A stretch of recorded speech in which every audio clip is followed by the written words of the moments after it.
Alright, welcome back to the Shreveport Connection. This episode is with all that's going on this week. John Cena is currently injured. As all reported last week, he's injured during a match with Wade Barrett earlier this week. He has a hip pointer, I believe what it's called, but he's listed as day-to-day.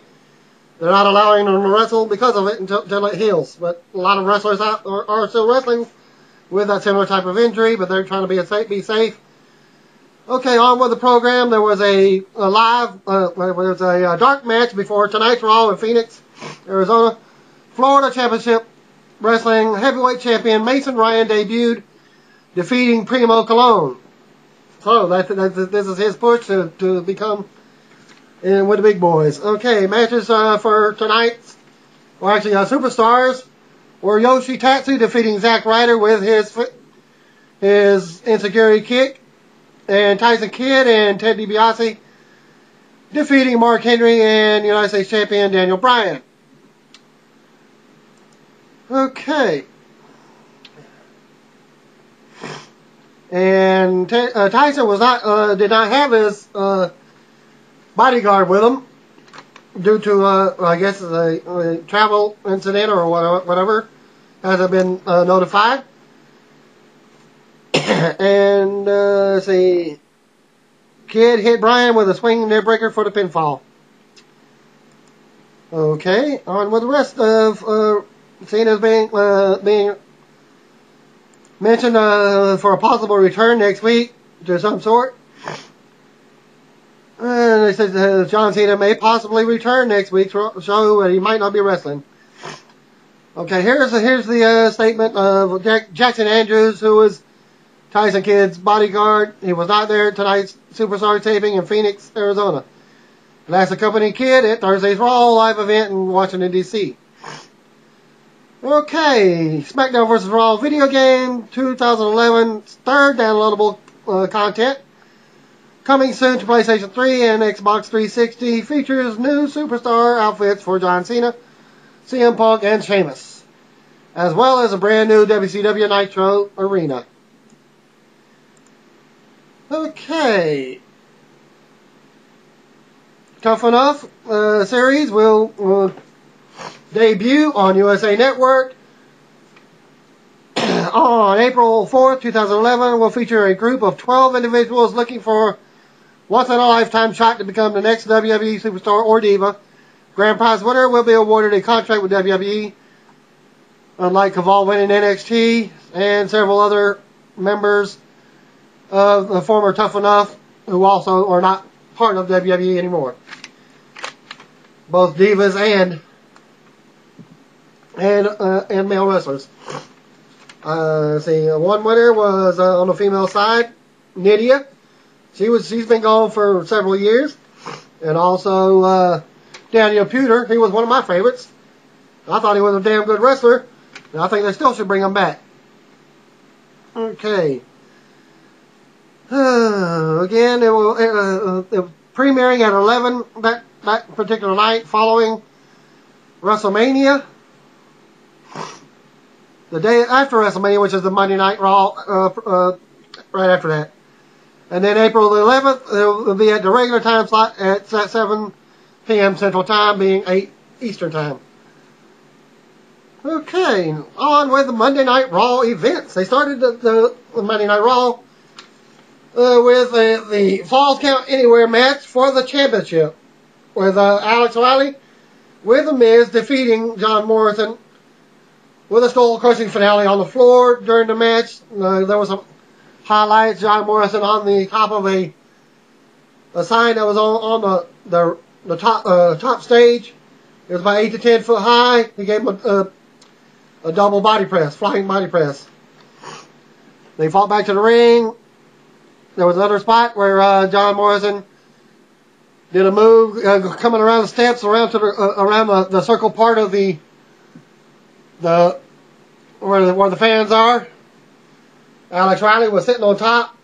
John Morrison jumped, gave him a knee kick to the head, knocked him completely out.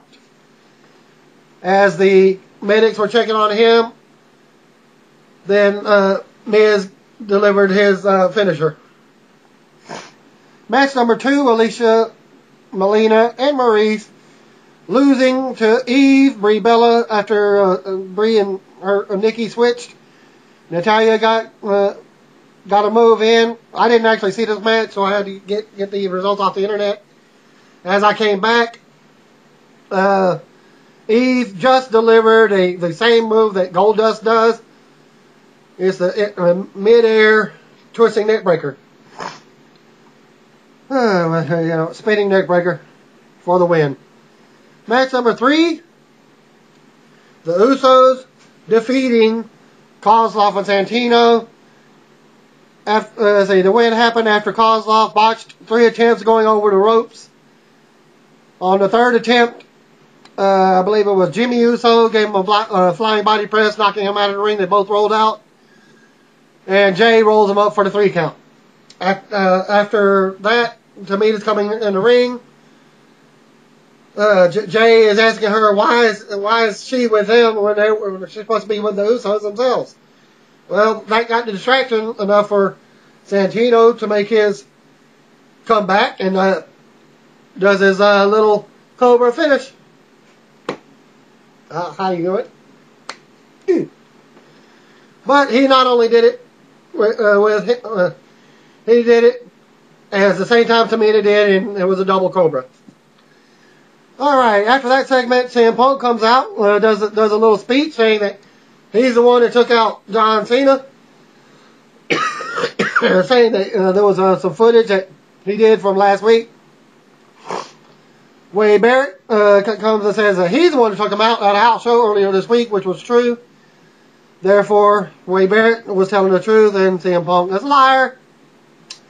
Just like Straight Edge Society, Straight Edge Drunk. I call him Straight Edge Puke. CM Puke. Okay, let's see.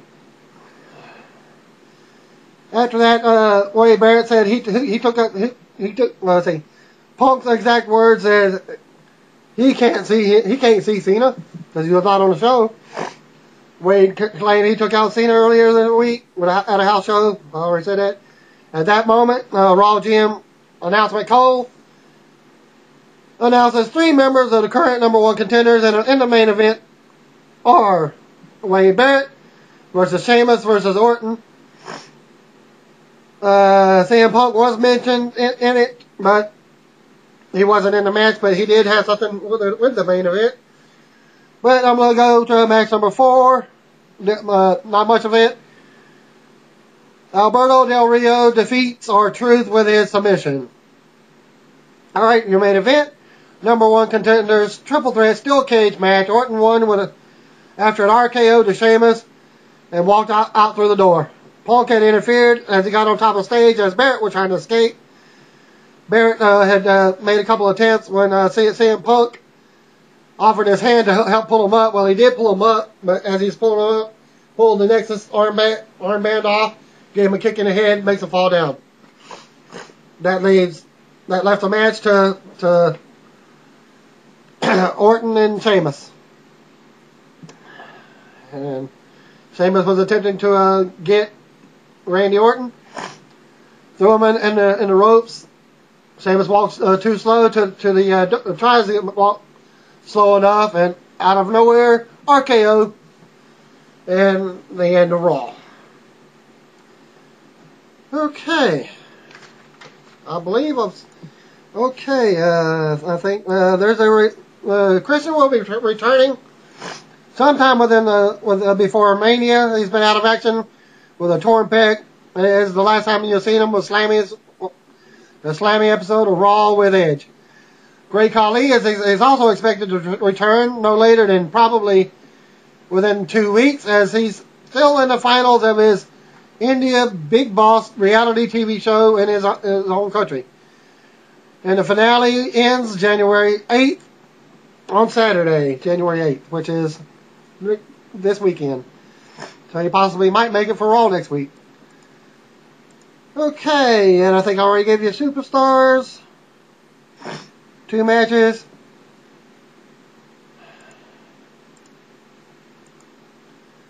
Yep.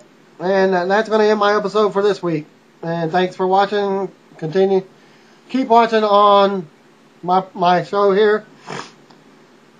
And I will be posting tomorrow night's SmackDown along with NXT, if I get to watch it, or just read the results like I normally do and give my own opinion. Alright, well, thanks for watching, and stay tuned for more news tomorrow night.